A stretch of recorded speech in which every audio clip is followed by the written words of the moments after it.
Welcome to Real Estate Coaching Radio, starring award-winning real estate coaches and #1 international best-selling authors, Tim and Julie Harris. Real Estate Coaching Radio is the nation's #1 daily radio show for realtors who demand authentic, real-time coaching.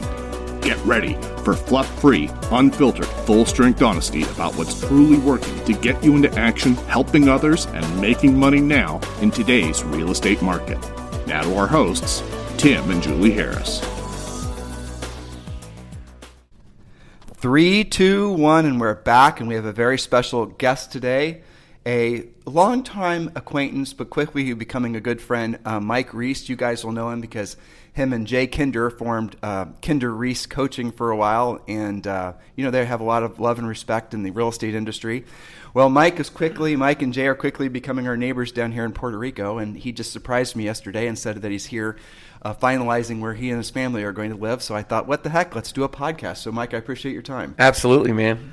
So we're sitting here with our the Rode lavaliers and the iPhone doing a podcast. I mean, we were just talking about technology and stuff, but isn't it awesome, right? My whole rig here minus my phone is like $200. There you go. Yeah. And right after this, I click 2 buttons and it's loaded up to Podbean and we're off to the races. There you go. What the heck was that? That was my shoe. shoe. Okay. Yeah. All right. Now I think you just killed a shrew. So we are going to talk about a wide variety of topics, and I want to start out by asking you. Julie and I have been doing a series of podcasts on the whole Zillow thing.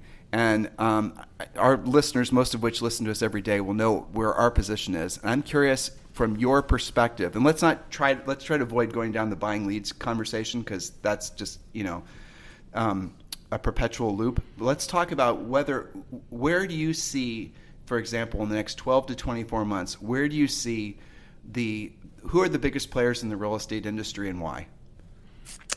Well, I definitely think from a business model, I definitely think Zillow is going to obviously be a big player. I think Open Door, they just did some interesting things. They effectively went public, right? So they were bought by a hedge fund in essence, and now they have a valuation of $5 billion. So they effectively went public. Yeah, so they use the same methodology as DraftKings. Great. So DraftKings, there's a new method that's been used to take companies public. DraftKings did the exact same model. In fact, I have a guy that I've known since 1996. The guy's never called me. He called me to ask me about Open Door. Never called me since 1996. My phone rings.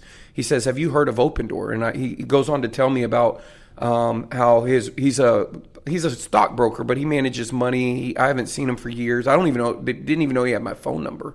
And he wanted me to give him feedback because he had seen me from afar, knew I understood real estate.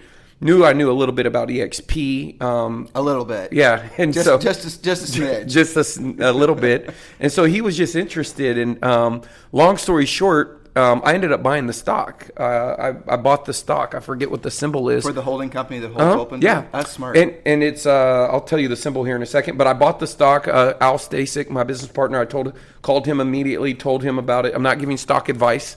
I'm just sharing with you. You can just put it right. Yeah, here. We're holding our lavalier, so it's a little awkward on the audio front. So forgive us if we're seemingly distant and then too close, listeners. Just bear with us here. This is the podcast on the road show. There you go. Yeah. So the main thing is I'm not giving stock advice, but the symbol was IPOB. It's at $17.38 as we talk now. Well, yes. And the reason why is my former mentor and coach. The guy that me and Jay hired a coach. We spent more money on this guy than any other coach. It was almost $10,000 a month. His name was Mark Chesley. He was the former CTO for Infusionsoft.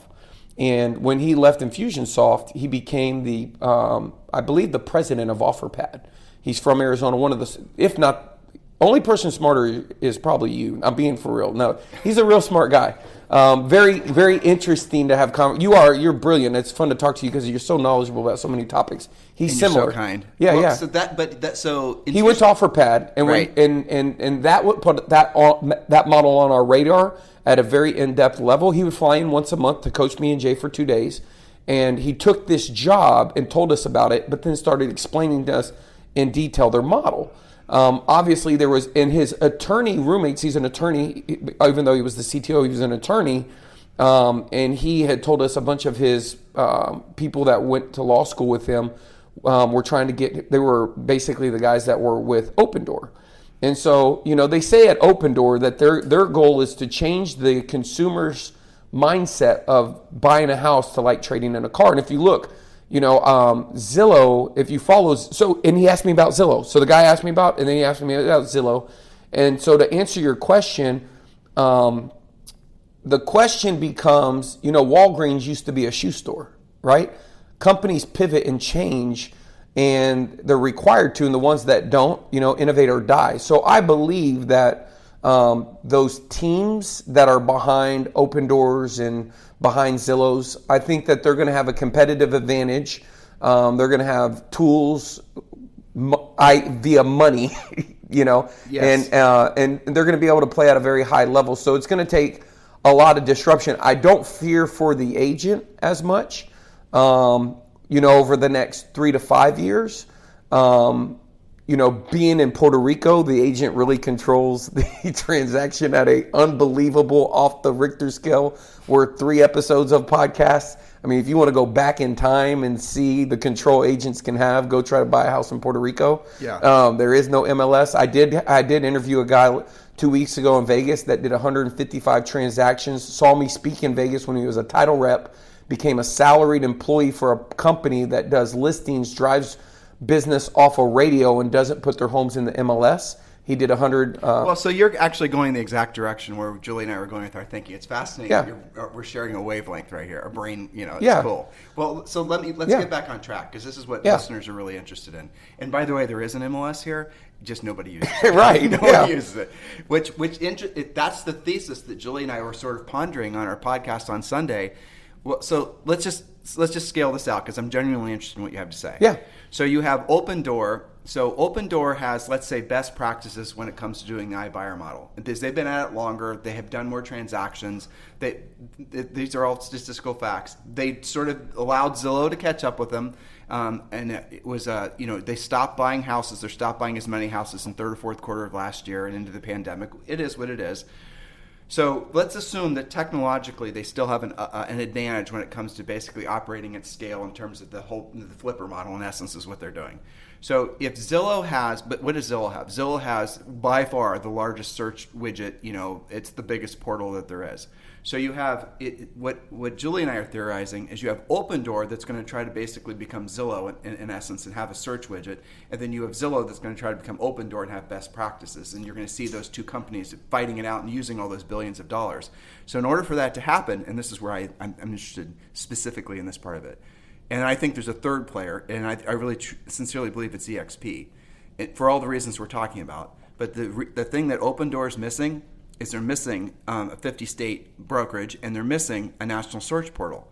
So when you think in terms of who's got that already scaled out, aside from EXp, Redfin's not there yet, but Redfin would be the next natural acquisition target, and or a Realtor.com and buy it from News Corp. So then they have the same competitive advantages that Zillow does. What's your opinion? So with the Open Door,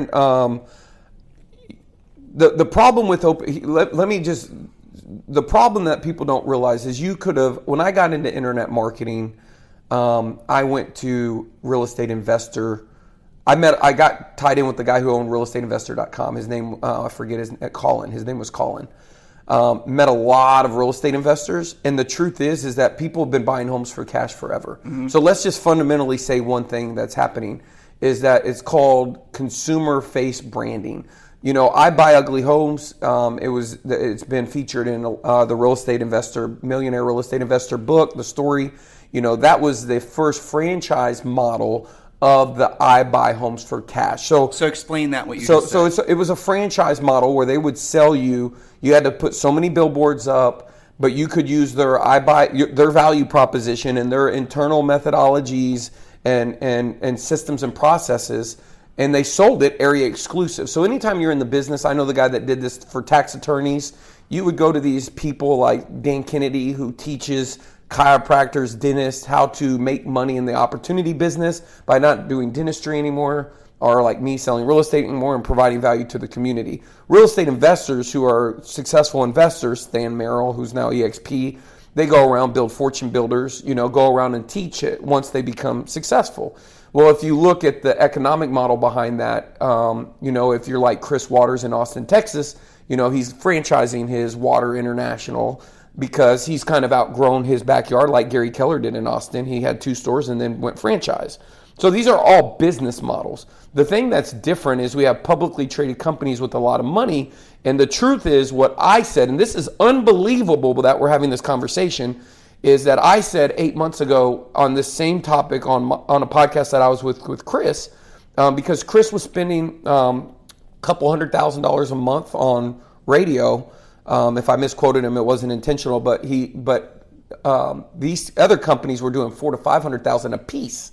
And he was like, they're just coming in and sucking. You mean the iBuyers, the Open Doors, the Zillows, who are just buying up mind share. Right. And so the problem here is because in the franchise model, that exclusive territory model, there was never enough. They were never getting the market share. They put up a couple billboards, and I can. If you look at Barbara Corcoran, she is a celebrity endorsement for agents that really started because of my business partner, Jay Kinder, a lot in Oklahoma, Matt Wagner, if you know the backstory. Yeah. And so now you have all these agents like Gary Ashton in Nashville, who's got 90 agents. And you go to Atlanta and you have, Tracy and Jason, Kuzno and Wilford, or Mark Spain, but they're doing high level marketing. And that's the problem here is that people will get a disproportionate share of the market because they learn how to get to the consumer. When the consumer wins the game. But that's the bottom line. But it's easier to do that now. Right. So you don't see any of the things that I would tell you, which I would never say on this podcast, because if it got back to them, I would tell you what I don't want them to do, because if they did, we would all agents would be in trouble. They're not going to do them because I don't believe they're thinking that way. They have a couple problems is they can't monetize every lead. So let's just face it, they're not going to go to every single market. I was in Canada. The iBuyer thing is not there. Let me just, we're on the same exact path. And I'm glad you said that because that was my next question. So what we're now talking about are the fact, and you might know these statistics better than I. I didn't deeply research this. But for every 10 people that raise their hand and say, I'm interested in an iBuyer offer, have you heard any statistics on how many actually end up taking it with the discount? I haven't. Would you guess one? I would guess one. Yeah, I would guess it's very low. What I have heard the CEO say is that their margins can be as little as, I think it was like $1,200. They can afford to do that for up to 10 years, and their goal is to train the consumer to think of trading in their house like trading in a car. CarMax. So you're saying something now, and listeners, that's incredibly important, because this is where real estate agents, especially when I read the things on Inman, the comments, where real estate agents get stuck in the mud. They hear that Zillow is losing $7,500 per flip, but Zillow does not give a rat's ass. Because what Zillow and all these other companies are doing is they're trying to become the dominant name brand. Consumer brand. Exactly. Yeah, Zillow became more searched than the word real estate like 2 years ago. It was the first time that when you looked on Zillow that there was more searches for Zillow than there was for the word real estate. And that was a big crossover. And only 12 years they did that? Yeah. That's incredible. Yeah. But so that ultimately, so now listen to what Mike's saying. So far we haven't found anything to argue about. We'll find something. Yeah. But so far what Mike's saying we're in complete agreement with, because it only makes sense. So you have these two dominant brands. And Open Door, who maybe you didn't hear about, they're going to become a dominant brand because of the fact that they have most likely a virtually unlimited pot of cash behind them. And Zillow, the same thing. Zillow has a market cap, I think, of close to $20 billion. Open Door has a market cap of $5 billion. So you're going to see these companies enter into the marketplace. And we are both in agreement that there's not going to be a majority of people that are going to take a wholesale offer on their house like CarMax does for cars. But what CarMax did prove in the marketplace was people were willing to basically pay a convenience fee to avoid the hassle of dealing with the normal curb stoning and selling your car yourself or taking it to multiple car lots and all the rest of it. So that is conceptually, we already know what consumer behavior is going to be. It's going to embrace that type of thing. So moving forward, the question all of you have to ask, question I'm going to ask you, Mr. Reese. Yep. So if they generate 10 leads of people that are interested in selling their houses, because if you go to Zillow's website and you're in one of the markets where they're running iBuyers, there's a very clear button to click where you're going to get an instant offer on your house. So if they generate 10 leads, one says yes, it might even be less than one. I wouldn't be surprised if it is. Those leads that they do generate are, generally speaking, I would think those are going to be better than average seller leads. I would think. Maybe not. They could just. Absolutely. So what do they do with those leads? Well, I think what I was going to. what do they do with the leads? Well, right now, if you go to, and we went last week, we had this conversation with a client yesterday. If you go to Open Door on page, if you scroll down past the fold, now it's now they'll list your house, right? Mm-hmm. So now it's list your house. So they're gonna you have Knock, which is you have Keller Offers, you have Redfin Now, you have EXp with Express. Listen, the real problem here is that the companies that are going to get we already have the agents. They have to go now and backfill the agents, which was your whole point about Redfin. Right. But if we can get a company like EXp, just mark my word right here, when EXP has a budget that is equal to their budgets to generate those opportunities, and a mechanism like maybe Dave Ramsey to monetize them with their network, meaning get a referral fee, because that right now, the budget it's just budget. That's all this is. The brand that's going to get exposure is going to be the one that has the budget. When you control the budget, which is what happens at Zillow, it's one person. At EXP, you have to say, okay, I need to find an agent in Portland, Oregon, or Orlando. How much do you have? You only have $500 to spend. Okay, let me talk you into it and then help you run the ads. I mean, there's no it has to come from top down. But somebody at the leadership level has to say, I believe this is the future and I'm betting on it. And if they did that, then it's irrefutable that those opportunities are out there. And the way that you get in front of them, I'm telling you right now, there's 10 billion. You can do it easier than they're doing it. But nobody's doing it because it's fractured. The one guy's doing it consumer brand where he's spending somebody else's money and he gets a paycheck regardless if he... Break down what you're saying, though, because just to be clear, I understand what you're saying, but in case most of them are listening while they're having a glass of wine. You're talking the difference between basically Zillow having one message that they're pumping out in the marketplace versus EXP, who you have different, 40,000... EXP is not running an ad in Duncan, Oklahoma today, but Zillow is.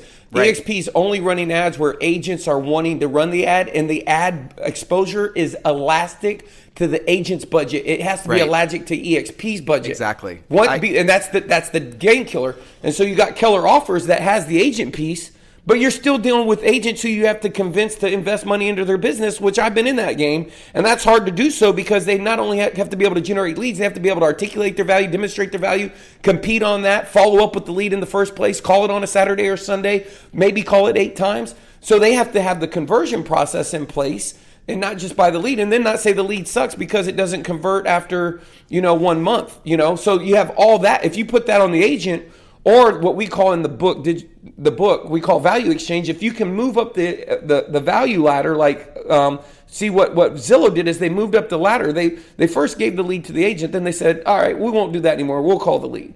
And they just moved up. But the exchange in value as they moved up, they got to keep more. They got to keep more of the opportunity, right? They got to keep more of the money. Because, if I give you, I can teach you how to generate a lead. That might be worth a $200 class. I can generate the lead for you. That might be worth $25 a lead. I could then give you the tool. There's so many ways to monetize the same strategy. The person that Zillow has they went all the way to the brand side where now they control everything on the value exchange. And now they're able to capture more of the value because they haven't done that. And what's the problem is the companies that have the ability to do with those leads. What do you do with those leads? The company that has the ability to really monetize them, because here's the thing. I can get that cash offer home, but I can get 2 buyers off of it. Who's going to make more money? If you increase the productivity per agent at EXP by 1 deal, they're going to make way more money than buying 10 more deals. Okay, and so 2 things. I love what you're saying. So 2 things. First of all, as far as the leads, just to answer my own question, the leads that they're generating that aren't going to be taking the iBuyer offers. They're unbelievably valuable. They are valuable, and for sure, if you follow up with them and work them right, which Zillow will do. But here's the thing that they're claiming they won't do, take resale listings. I put that as a big no way they're not going to do that. Who did? Zillow.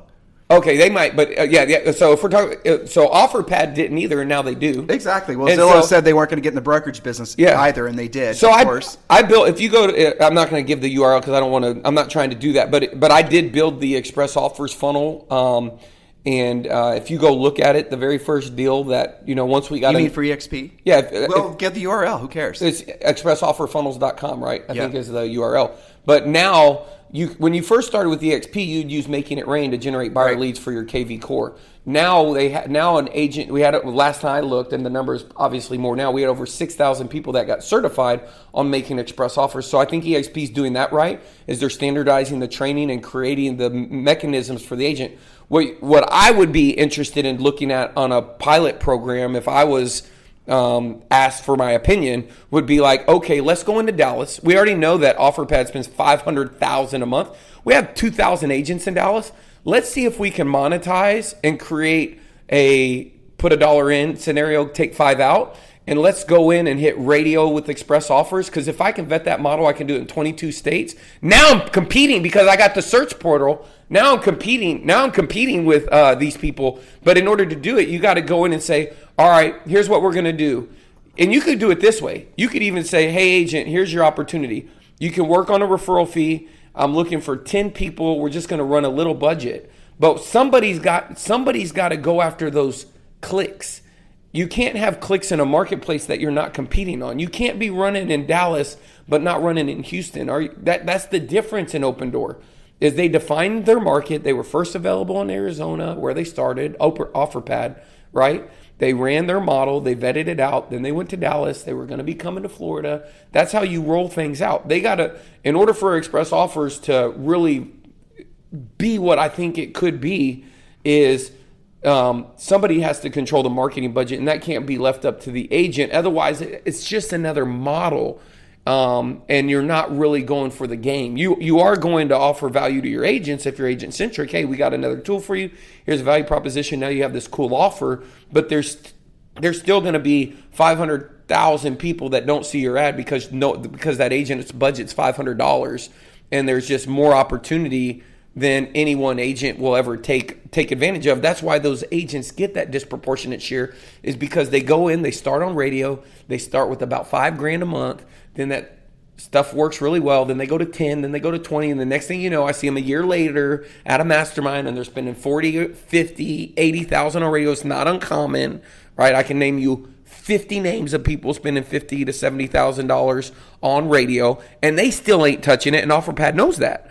And OfferPad is just going on radio with the different value proposition. So I've coached some of Matt's customers too. And what you're saying is very interesting, and I hope listeners are listening. And this is, I think you'll appreciate this. It's like marketing 101, right? Yeah. So if OfferPad and Zillow are running really powerful radio spots, and they're running in multiple markets, assume they've tested the crap out of it. And if you're going to run radio ads, just copy the radio ads. I mean, it's not that complicated. Yeah. Now, be careful. Some of it might be copywritten, but what have you.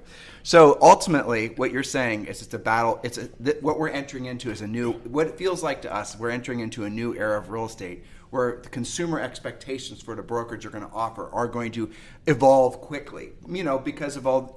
And so what does that create? It creates opportunity for people that are going to seize the opportunity with regards to the iBuyer thing. And I agree with what you're saying. And so the only reason that, in our opinion, it's going to be Open Door, whatever that becomes. It's going to become Zillow. It's going to become EXP. Because EXP is the most compelling value proposition to the agent. They're, spreading globally faster than anything in the history of real estate brokerages. So that makes sense. I appreciate what you're saying. If they were to put an organized, one mission, a one vision approach behind letting the world know that they have an iBuyer of their own, and doing it with a lot of money where they can basically buy market share like the other companies are, then you have what could be... Everybody wins. Yeah. Everybody wins. The investor wins on the platform. Right. The agent wins because they're getting deals. You could literally let agents go through just like Dave Ramsey's program, and you could, based upon their success rate, grade them. They would have to... They control everything. The agent would love to do it because it's a great... The problem with listings is they take a long time to sell. Not these. These are deals. The cash conversion, you go list a normal house, you got to list it, then someone's got to find it, then this is better than a buyer. You're not showing 800 homes. This is, I went to your house, here's the numbers, they work, we close, right? This is the shortest cash conversion cycle. So anytime you're in marketing, you have to have money out and then wait to get money back in. It just seems like if I was... my role at NAEA was always business development, and I would go find, there was times we lost our revenue and we had to replace it in 90 days. I would have to go find those opportunities, and I became, with this gentleman sitting over here, Mr. Woods Davis, very good at having to create 300,000 from scratch with 20-day notice, right? On a very small scale, a 64-person company. On the scale in which EXP operates, you got to be playing to win. right? And if you want to, and I feel like that's what they're doing, and they're doing a lot of amazing things right. And I'm excited to be here. The main thing is that I like about the company is their core values.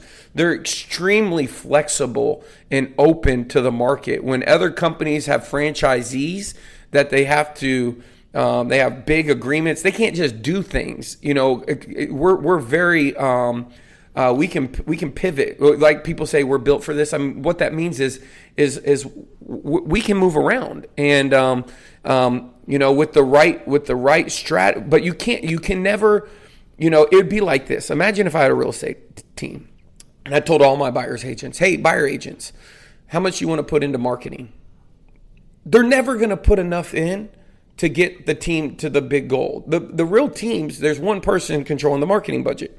And they're like, I'll take care of the marketing. I'll put the money in. You just do your part, right? And you go and do the appointments. You have to look at it like that in order to build a consumer brand or build a brand around a team. If you want to become the most dominant team, somebody's got to centralize and own that thing. That process. The best products ever made were always basically essentially the mind meld of one human. There you go. You can't design something off committee and have it be worth a crap. And all the most beautiful everything's always comes from the genius of one person primarily. Yeah. And so what someone needs to do is create if it were me, I would get a celebrity endorsement. Go look at the travel side of the business. Mike and Jay.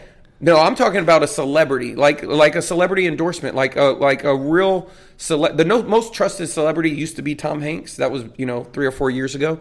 I don't know anymore. I've seen some controversy around what people believe about him. We do not talk politics on this show. Well, I'm not. I'm saying I don't know. I don't know. I'm just saying if you can find the most trusted face. What was it? Will Shatner is what the travel industry William did, Shatner. right? But that was Captain Kirk. Yeah, but they got him. Makes sense. It was a huge thing. If you go look at the backstory from it was marketing genius. And he cleaned up on that stock too, which is awesome. He cleaned up, but who started Zillow? Yeah, I know. And what did he do before? Right, travel industry. Yeah, he built a consumer-facing brand for the travel industry. And if you look at celebrity endorsements I see these celebrity things. If you go to YouTube and look at Open Door, there's something with celebrities. It's not the Open Door, but they use the same name, and I'm always confused. And I see them from time to time. If you look at, they're out on the top. You put Open Door, and it'll show a celebrity opening his door. And when I first saw it, I was like, oh my God, they're about to win, because that's all they need is more trust. When the consumer. And that's what I think. That's what Open Door was saying is when it's hard to change you have to think like my sister. My sister lives in a little town in Texas. She don't know what Open Door means. She's heard of Zillow, but she did her real estate transaction 9 years ago. So she hasn't had to go on Zillow, right? Lately. And so, a lot of people, maybe they bought from the builder, so they didn't have that. So it's going to take a while for, someone like me and you who might have moved 3 or 4 times in the last 5 years. We know what's going on right now, and we're in the industry. You just said something interesting, and Julie and I were thinking about this a lot too. If people can trade in, like the automobile, how old are you? I'm 41. Okay, so I'm 50. So you might not remember this. It used to be when people, you're from a normal poor area like I am, so you will remember exactly what I'm talking about. People didn't trade out of cars all the damn time. When your neighbor bought a freaking new what the hell have you, that was something that all the neighbors got together and they celebrated, because it did not happen that frequently. I mean, that kind of thing. So nowadays, people trade in and out of cars constantly, and the expectation, the consumer behavior to move in and out of cars constantly, it's accepted. It's now in the financing and leasing and all these other types of things. It's normalized for people to keep a car for not long before the cars. Even we're close to its past due date. Yeah. That same consumer behavior could translate to homes. Your sister, the average person stays in their house, 7 or 9 years, something like that. So if she could easily get out of her house, and she could basically trade out of her house, and she doesn't have to worry about the perceived hassles of selling it and all the rest of it, one click, a couple of calls and then an offer, I wonder if that's going to increase sales velocity of real estate. What do you think? Yeah, I do. It's so crazy that you asked this. So me and my buddy Woods here, we work out every morning religiously. I could not tell by looking at you guys. I'm embarrassed to be around the two of you. We have this other guy named Brandon who works out with us. He's not in the real estate business, but he knows that I am. I met him he's the assistant rookie tackle coach with me. And so he's going through a real estate transaction. I cannot make this up. I think it was 4 days ago. Just to put that comment in perspective, I look like I'm a hobbit walking amongst giants in this room that we're in. He's lying. So listeners can visualize that. So this Brandon guy, he says, my wife comes in the room and she says, you know what Brandon just asked me? She said, what? I said, what? She said, he asked me if those the buy your house for cash works because he's found his dream home. There you go. And so you know what she said? She said, no, they don't work. And he said, I thought they were. So the thing is that the people that are exposed to them, they're still going to know an agent, whether it's their mother, their brother, or their sister. And the agent, it's not going to have to say a whole lot to persuade them. For now. Yeah, for right now. That's what I'm saying. So it's going to take a little while. But what they should be doing, and this is, let me ask a question. Mike, if you wanted to kill them from taking over your business, if they were in your market, what would you do? I would just have one story on Facebook of a person who had a bad experience. Just one. I'm going to tell you something funny about that. One experience of someone who got ripped off. Do you have pen and paper over there? Yeah. Because all the consumer is always, it's like looking for foundation problems when they're in a house. They're looking for the problem, right?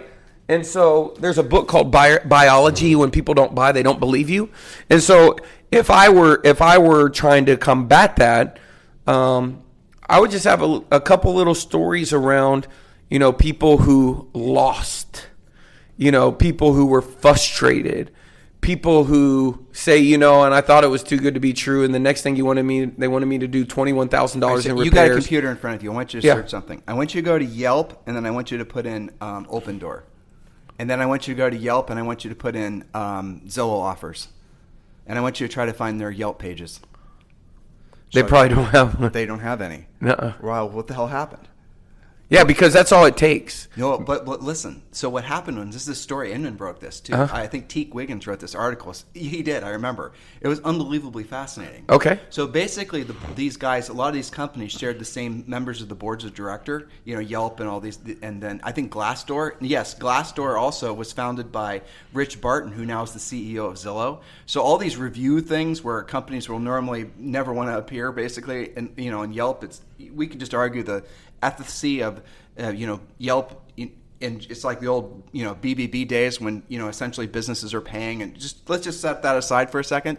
But those iBuyers, they were receiving such salacious, horrible, nasty reviews on Yelp, for example, that basically they determined that based on the terms of service of Yelp, etc., that Yelp is only supposed to be reviewing local physical location businesses.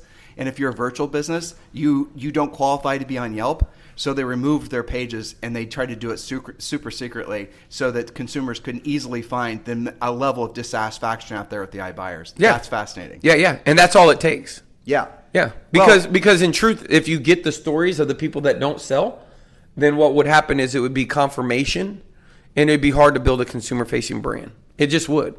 And so people right now, the last thing people want to do is waste their time or waste a lot of money. So I wouldn't do what you said, and from a marketing perspective, I'm just saying I would do it on rate. There's no way I'm getting in the mosh pit with you about marketing. I'm not dumb. Yeah. But I wouldn't do what you said, because what I would do instead is, if you were an EXP agent, said, great, we have that option too. Let's discuss which one's the best fit for you. Yeah. Oh, exactly. But not everybody's an EXP agent. Well, I don't understand that either. But that's a topic for another podcast, or maybe not. I mean, honestly. So this is my premise. If you're not associated with a brokerage, so Yelp, or let's say Open Door and whatever it becomes in Zillow, there's going to be employee agents. They're definitely going to list resales. Don't believe what they're saying.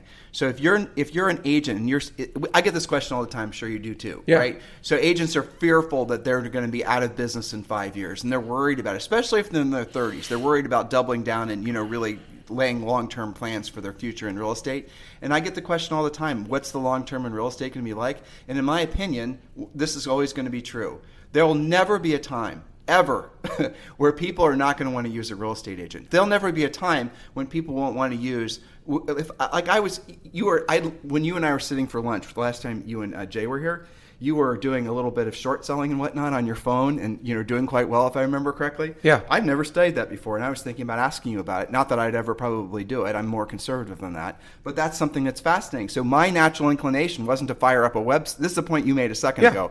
It was to go to somebody I trusted. Right. And that will never change. So humans are lizard, circadian, root brains will always want to seek the advice of somebody who we feel is going to guide us, even if we have the plethora of information available on the internet. Right. So for those of you who are worried about being relevant in the future, I think let's be honest. If you're a low-skilled agent who only knows how to buy leads, who's never learned how to be proactive with lead generation, and if you're not associated with a company that's not setting itself up to compete in the future, meeting the consumer demands, you probably will have problems competing. You probably will have problems in the future. An opinion on that? I agree, 100%. But I mean, so what are the other big brokerages doing? We probably shouldn't even talk about that. But I don't see any of them. They're all trying to basically double down on franchises, and they're doubling down on their old models. They're not. Well, right. I mean, the truth is, most brokerages, what they do is they this is the truth, is they rely on their culture to keep people. That's right. And so most of them, they find an agent who is bubbly and nice. And I mean, this is a person that would be your favorite aunt or your favorite uncle. And they name them and put them in a position of leadership to make everybody happy, warm, and fuzzy. And then they did that in a physical space. And so there's a lot of things in real estate that people operate from fear. And so people want to go to that space, that safe place, to the office. He means an office. Yeah. And so that worked. And then what we do is we invite. So you go to this safe place, and there's your Aunt Betty who's going to pat you on the back. And your nice friend Joe and Tim and Julie and we never went to the office, but not you. I'm just saying. I was just making up names. Oh my God! I did not. I swear to. I wasn't using you and Tim. I was thinking Tim Grubbs. I wasn't even thinking about you and. So listeners, if you think that was loud on your mic, it was incredibly loud sitting across the table from him. So I feel for you. Yeah, not Tim and Julie Harris. I'm saying I'm thinking that Michaels and Jays and all the agents, right? They go to the office. That's so weird. But the point is, it's a fake family in essence. Yeah. And then what they do. But my point is, and then what we do is we do another event, which is a training, and we call that Bold. And then we do another event called Family Reunion. Well, if you're built around your methodology of keeping agents around bringing them to live social gatherings to re-energize them and help them hope for the future, I think that, the pandemic has created challenges for those business models. So what you're saying is that most of the traditional brokerages only survive because agents are making an emotional decision because they want recognition, they want a sense of belonging 100%. in their versus actual financial thinking 100%. about their, and it goes back to the, I think, distasteful joke, frankly, that you never go to a realtor's retirement party because they never retire. Right. They just become listless. Yeah. Right? Yeah. I mean, so, but that is the truth. Real estate agents are, again, why are so many real estate agents perpetually broke? I mean, there was a study that I heard that the average top producing, massive mega agent that everyone idolizes is basically 2 months of bad cash flow away from being flat broke. And we saw this after the housing crash. Yeah. I mean, how many of these big-ass agents, the big famous ones that were all over TV and stuff, evaporated after 07, 08 because they didn't have the staying power. Right? So they weren't making financial decisions. And let's talk about EXP because it's something you and I are both passionate about. Yeah. So if you look at, for example, Glenn seeded the idea for EXP as a result of that because he saw this effectively. Orlando, in Miami did an interview with him, and I love what Glenn said. Glenn said he had to create a system that would take care of agents in retirement and financially despite themselves. I thought that was such a funny quote because it's true. Yeah. Because left to their own devices, they're never going to create any financial security for themselves. They're going to spend it all. They're going to spend it all, and they're going to spend it all, and they're going to spend it all, and then they're going to be broke, and then they're going to spend it all again. Yeah. I mean, it's the perpetual cycle, and it's sad because it ruins lives. I don't know about you, but after the last housing crash, not to make this sound depressing, but we had friends, we had just we had people we knew committed suicide. Yeah. I mean, I don't want to bring it up. It was really horrible stuff that happened, and people don't talk about that. Yeah. It's sort of like the unintended consequences of having these forced lockdowns this long as a result of the pandemic, right? It's not just financial, but it's the mental health of a lot of these people whose lives are getting devastated. Well, I'm sorry, listeners, but in real estate, it was 100x fold after he was in the short sale business too. It was horrible. It was terrible. People crying all the time. Yeah. But in any event, so that's when Glenn seeded the idea. So Glenn seeded the idea for EXP as a result of him having experienced that and seeing the devastation that happened to people. And then here's the cool thing. And so there is another, so there, like the pandemic, so the housing crash seeded the ideas and the momentum for EXP. At least got the ball rolling. Still a lot of market resistance. What the heck's a virtual thing? What's an avatar? What's the everything? Now, because of the pandemic, look what's happened to EXP's growth. Yeah. I mean, how many quarters, consecutive quarters of positive income and making a profit has there been? 3 or 4 during the pandemic. Now, let's be careful. We're not celebrating the pandemic and we're not being insensitive to all those types of things. But the reality of it is that we're now seeing another set of circumstances happen that's going to cause, to Mike's point, it's going to cause everyone to say, you know what, I thought I needed an office. I thought I needed that community. I thought that was important to me. Now I've not had it for 3 or 4 months, and my mind is now open up to the fact that I can now seriously consider EXP. And then when you enter it, when you set aside those emotional circumstances that were keeping you moored to the shore, right? We're never allowing you to go exploring in your mental, emotional, financial ship. But when you cut those lines and then you start going out there and you start sailing and you start realizing what Glenn really did create, and you know Glenn well, far better than I do. I mean, the guy is an unbelievable genius. People credit other people, Dave Liniger, Gary Keller, definite geniuses, but geniuses for the sake of building franchises. Glenn's a genius for the sake of basically doing something that will benefit agents, not just for a year or 2 years, but a generation, 2 generations, 3 generations. That's incredible. That is incredible, yeah. He is if you get the opportunity to work with him, the feeling that you get is the unbelievable, true, authentic passion to help the agent. And people don't. From the logo to everybody's a recruiter and all the other bullshit people make up in their head, to really saying, well, maybe there's something going on here. Let me get into the meat and potatoes, the roots, the foundation. How did this, like the things you were saying, the intention was good. And dude, truth always comes out over time. It just does. I mean, it just does. And so for me, I've been there and been asked legit. I've been called. I got a phone call from Glenn on a text. I got a text on New Year's Eve, and it was about 4:35. It might have been 5:30, and I was about to give my little boys a bath. They all go to bed at 3 little boys. They go to bed at 7:30 latest. And he said, "Hey, you have time to talk?" And I texted back, "Yeah, when?" And it's New Year's Eve, and he said, "How about now?" And I was like, "Okay, yeah." And I mean, there was no in between conversation. It was like just straight to, and we, just so you know, we were talking iBuyer. That's what he called me about. He calls me on New Year's Eve of 2019 to talk to me about the iBuyer. Further away, not closer. Oh, yeah. To talk to me about the iBuyer program. I can't adjust the mic settings on my lavaliers. Yeah. It is what it is. And so, so the truth is that we enter into this discussion, and the next day I'm on the phone with him and the CFO. He was like, "Well, can we circle back?" And it's not. My point isn't the topic. My point is how his mind works. He's working on New Year's Eve, thinking about the next. That's how he's thinking. Yep. Right. And so, if people and there's things that work and don't work, but I just feel like he's really, for sure, from my perspective, him and the entire team of EXP. I just feel like they're in a place where it's the principles of success. The principles of success, things that make people successful, I think are all around the way decisions are made at EXP. And I've been in other places where it's just so hard to get a decision to be made. I mean, I'm just hard, because people are just used to the way things are being done. And so, yeah, I think agents are going to be in for a real surprise. I think the pandemic, it compressed time by at least 36 months, in my opinion, maybe even 5 years. I mean, what the virtual conversation you don't have at all anymore. When I came into EXP, Tim, people used to talk. Let me tell you, real 60-second soundbite of my experience at EXP. I was going to ask you, so thanks. Well, my business partner, not Jay, another guy, said, I talked to Bat, and he was an investment banker, and EXP stock is over the counter. Do you know what over the counter means? Do you really know?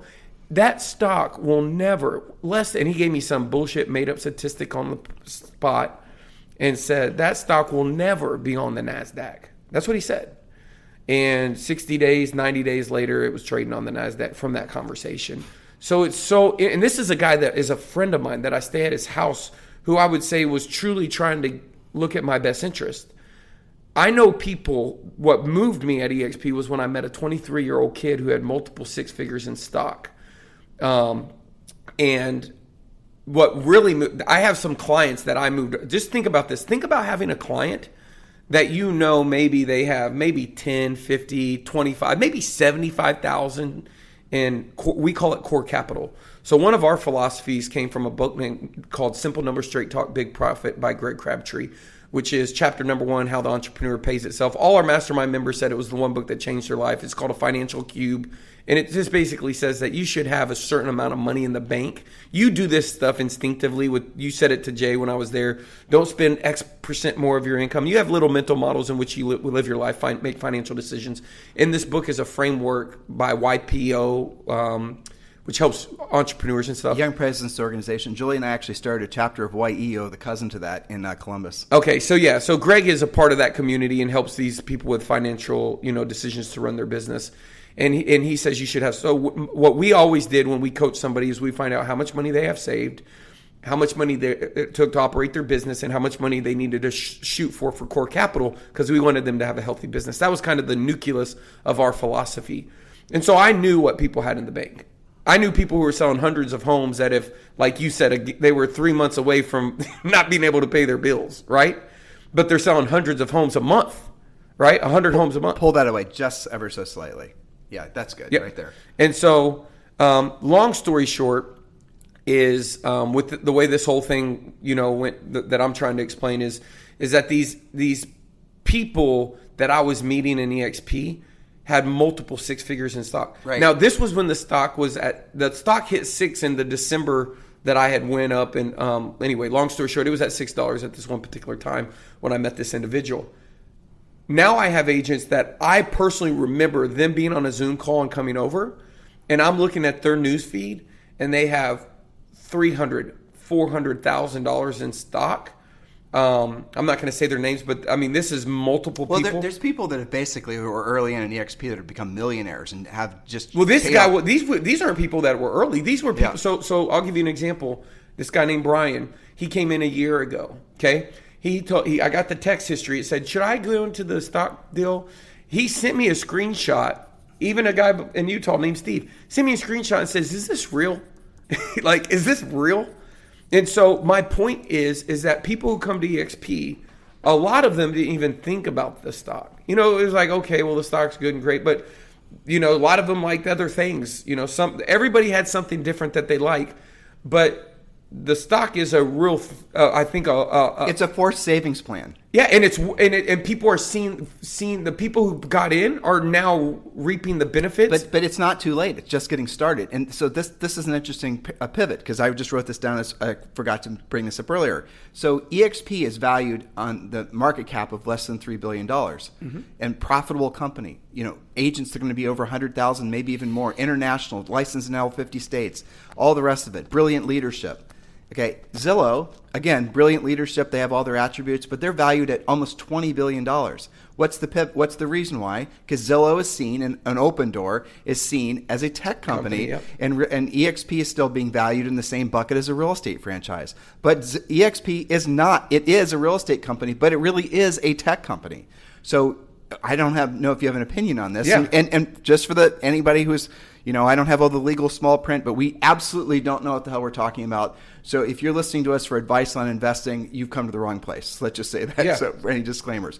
But the reality of it is that at what point, to the point about when they can start buying a market share through an iBuyer, I think this is where your mind was going too, but you and I turned the corner.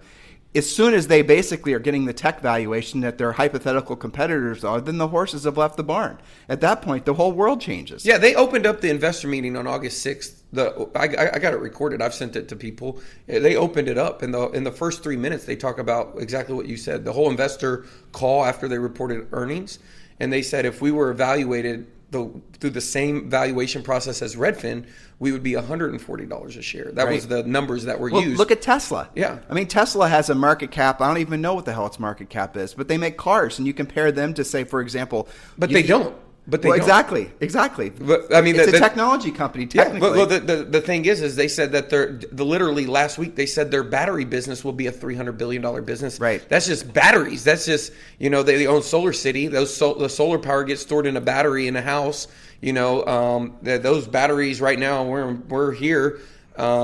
We use generators. You could use solar. We're going to look at a house called the Tesla house today at 3:30. Oh, that's cool. And it's completely off the grid. But the point is you are right. It's not too late. And the problem that I was saying, it's just getting started. Yeah, and the problem that I'm saying is that the cheerleaders around you.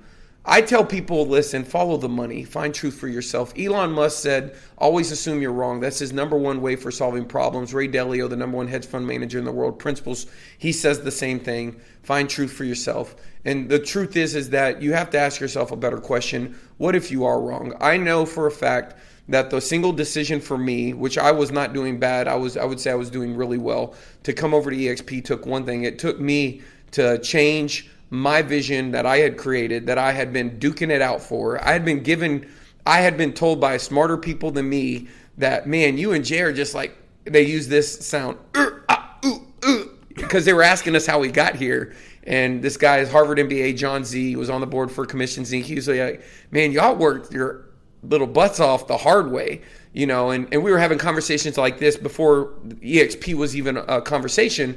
But we were having similar conversations on, the disruption and all that of real estate. In my opinion, I had to get over. First of all, let me tell you the first thing. In the book, Business Model for Dummies, there's strategy. What people have to understand strategy, the best way it's explained to me is there's two things. Like when they're trying to land on the moon, they don't have to know how they're going to land on the moon. They make what they consider as assumptions about landing on the moon. This is a book called Good Strategy, Bad Strategy. Michael Porter, he's with Harvard strategist, and he says, let's not worry about how we're going to land on the moon. Let's assume like Earth, there's good and bad spots to land, and we'll solve that when we get there. Now, the book talks about in a good strategy, there's what they call as a kernel. And a kernel, and this is what I have this conversation with my wife all the time. I'm looking for the strategy. The kernel is what is the strategy? And so people like, what problem? Like the in good strategy, bad strategy, the whole book says is a bad strategy is solving the wrong problem.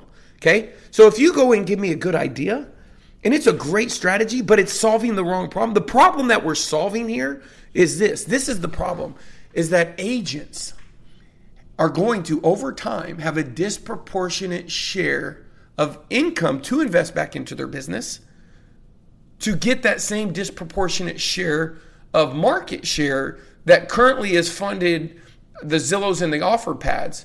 So the thing that you said is that when agents are one or two things away, I don't care who you are.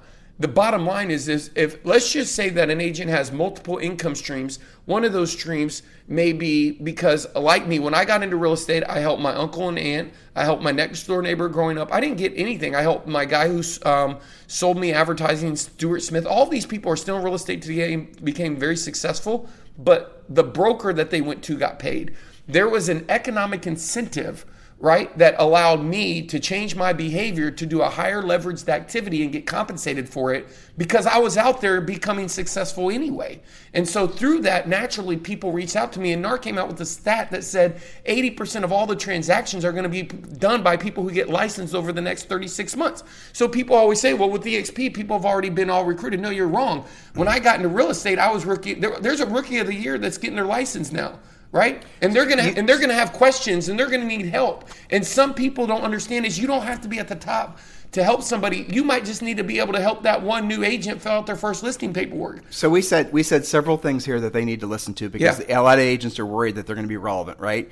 Number one, and I agree 100% with what you just said, there's going to be an increase in the number of agents, not a decrease. And we're already seeing that. Normally you see an increase when the economic times are hard and agents and people go to get licenses for a side hustle to try to supplement their income or whatnot. But this is the first time you've seen an increase in a booming seller's market. Now you're seeing an increase in a recession and whatever the hell's next type market. So you're seeing more people get into real estate, and consumer behavior is going to change. So you're going to see more sales velocity, more homes being sold. But the biggest thing is, you mentioned Ray Dalio. He's talked about, obviously, a lot about this. But you're seeing a seismic shift in the first of all, you're seeing all these big movements out of the cities, but the demographics are so much in favor of more and more real estate transactions and everything. So it's shocking to say, but real estate's probably, I think real estate and financials are the only two industries that have actually done incredibly well, almost because of the pandemic, right? Yeah. And then if you look at all these other, just reeling it back into focus on EXP, if you look at all the other real estate brokerages, I don't look at their financials or, read their K1s and whatnot. Not some of them I do, but not all of them. And none of them were doing well during the pandemic. All of them were in panic mode except EXP. Is there ever a home that you've ever owned in your 50 years of being alive that if you would have kept it would have not have been an amazing investment? Yeah, right? Is that true? Whether good or bad market? There's only 2 houses that Julie and I have ever owned that we actually, that's not true. There are 3 that we sold, and with the exception of one, we should have kept them for sure. Yeah. It's bottom line, and so and then you enter in inflation. I mean, if and I was just sitting actually on the beach just the other day, and I was talking to a hedge fund guy, and it was a friend invited me who's another hedge fund guy, and we were sitting there talking, and I'm of course listening. And then I started asking this guy questions. And the question that a lot of these financial guys are trying to figure out, inflation or deflation. After the last housing crash, there was deflation followed by inflation, right? As the money started trickling in from all the economic stuff that the Fed was producing, then you saw the inflation of not just houses, but freaking everything. But now we skipped what would have been the deflationary cycle, and we've gone right to inflation. So inflation, what that does ultimately is not good. But in the short run, it could be not good provided that the inflation is allowed to run amok. And when these guys were talking about that hyperinflation, none of them thought that would happen. But they all agreed, and this is the funny part, they all agreed that real estate would be a kick-ass investment during this cycle. And these guys are the ones that are trying to sell you stocks and bonds and whatnot because they get commission off of it. And here they are saying, buy real estate. Right. That was amazing. Yeah. Because they know in an inflationary cycle that real estate's going to inflate or appreciate in price. And when you can lock in a 30-year mortgage rate, the rates were 2.5%.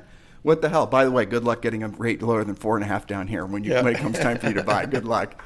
The moral of the story is that you are beholden to you. It's imperative that you go out and buy a house that's going to be a long-term fixed-rate mortgage in the 2s, and then chances are, if inflation kicks in, like a lot of these guys are saying, you're going to have the inflation rate outpace whatever the cost of the money is for you to borrow. Now, don't go ape shit and start borrowing money, but that's a kind of interesting thing that when you start thinking big picture.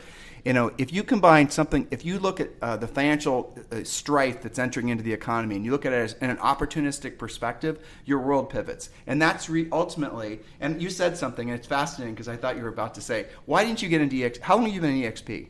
2017. Okay, so almost 4 years. So why didn't you get it? You had to have been hunted aggressively in DXP as much as Julie and I were prior to getting DXP. We've been in it. This is our 21st month, right? Yeah, we got a video from a guy who was an agent. Why didn't you do it sooner? We got a video. We laughed at it. So we laughed at it. I'll tell you, this is an amazing story. I got to tell it to you. This guy is a genius over here. We should have him say at least hello because he keeps on referencing him. Yeah. So he's Woods Davis, business partner. He came down to Puerto Rico with me. Say hi, Woods Davis. You have to say it loud. And so... hey, what's up, everybody? And so Woods went back. We got a video, and it was a video that Gene had done for Chris. And Gene Frederick did for Chris Waters. Okay. And Chris Waters, top agent in Austin. And so he had sent it to us and said, what do you think about this? And we watched it. And it was like someone had put together a video of at that particular time we had a saying that we said all the time, getting rich on a spreadsheet. We had internally as a company used that. We had been approached almost monthly with opportunities. And so we would listen to them and we were like, whatever. Yeah, that's going to work. Right. Too much emphasis on the avatar is what I'm hearing. We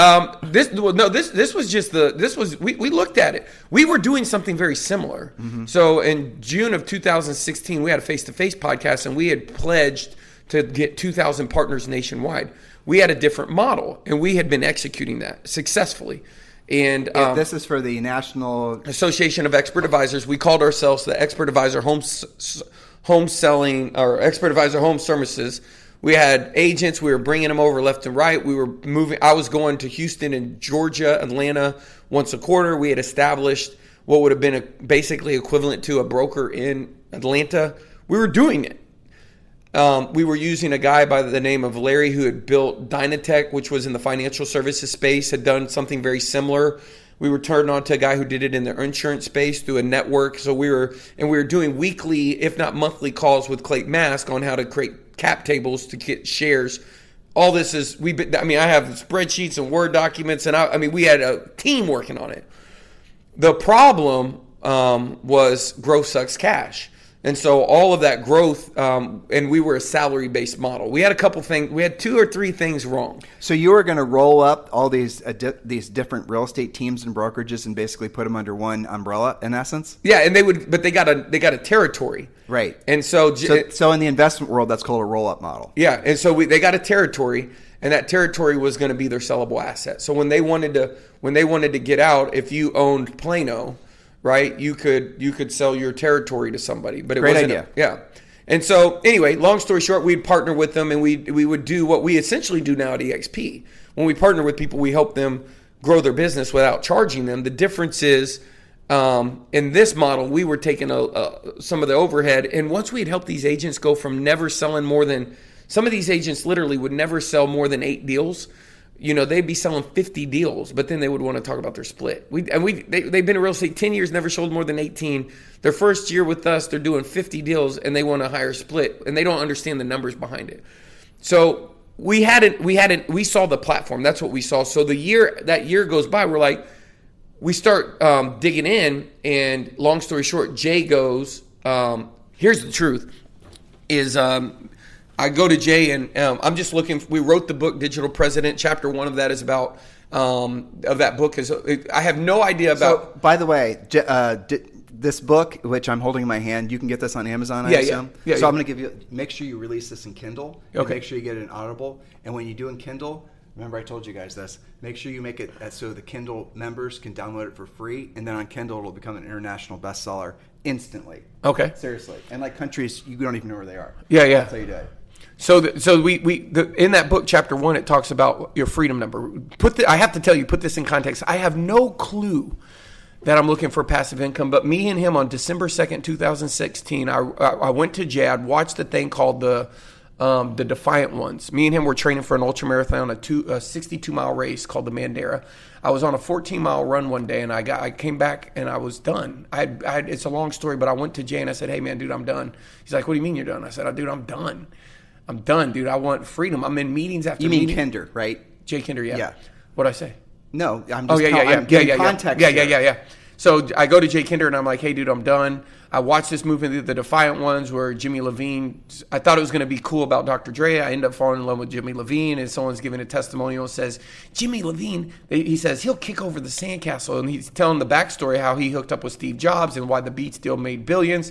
And I'm just kind of in this thing where I'm in this I went from like this info business to this coaching model to this association to partnering with agents to, just too many moving parts. And I just want to go back to the drawing board, and I'm willing to kick over the sandcastle was the word that me and him used. And I'm like, kick over the sandcastle means just shut it all down and I'll build it all back up. We're at almost $10 million a year, right? And Jay's like, what do you mean you're done? And I said, here's what I want you to do. That was a good Jay Kinder impression. Yeah. That was perfect. Yeah. It's like 7 a.m. He says, I'll never forget where I was. And I said, write down on the wall everything you want, and you can have it. Write it down. You have it. I'm not saying you'll still have the same ownership, but you can own them. Because what happened at that time, Tim, is it would take meetings just to know what we were going to name something. They would have to get with Jay, get with me, get with Jay, get with me, get with Jay, get with me. For all, like, so many little decisions were hard. And so we had a software company, we had a coaching company, we had an events company.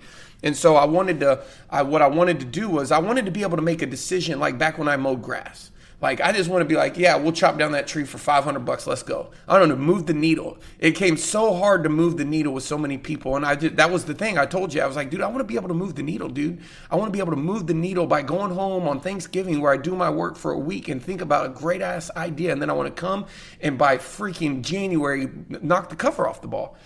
So that leads to, we have this $1 million info, $800,000 high profit business that I had built around a book doing inside sales boot camps, high level ticket inside sales boot camps. And then we have this little brokerage over here that we're doing this partner thing. And Jay took the brokerage.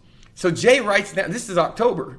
Jay writes down, he writes down brokerage, I'll take this, I'll take that. And then there's one that's kind of the hardest So one. I didn't get that. So you guys were actually splitting up assets. This was like a business divorce, but not really in the volatile sense. We would still have shares, but you would have no say over that business unit. I wouldn't have to come to you for nothing. You don't have to come to me for nothing. Got right? it. That's the deal. We're still best friends. We still get paid. So we took the financial company and created an agreement, and it became the CFO and created, reports for us. But he essentially became the CEO because they had little owners. We had a software company that was, doing, $300,000 a month. And then we have this other company. He was running downpayment.org, which was, he had built that thing up to $500,000 a month in 90 days. We were doing over 100 outbound referrals a day. It was making money, then it was losing money. It was just all this complexity. That one kickover is what made Jay then look at that unit, because Jay knew how to run a brokerage. That was something he was passionate about. He had agreed that the complexity, people wanted it to be fun. So he was like, and just so you know, the brokerage I had been running I had been driving past the office, going downtown and kind of built this brokerage thing. All the infrastructure had 18 or 1 point ISAs. We were doing, my goal, I was doing 18,000 outbound calls a week, doing circle prospecting, shooting videos about it, writing a book about it, then just having fun, and being an entrepreneur. And Jay takes that unit, and it's Jay's birthday, October 13th. We're supposed to go to his birthday. And we had went to this conference, Traffic and Conversion, with Ryan Dice.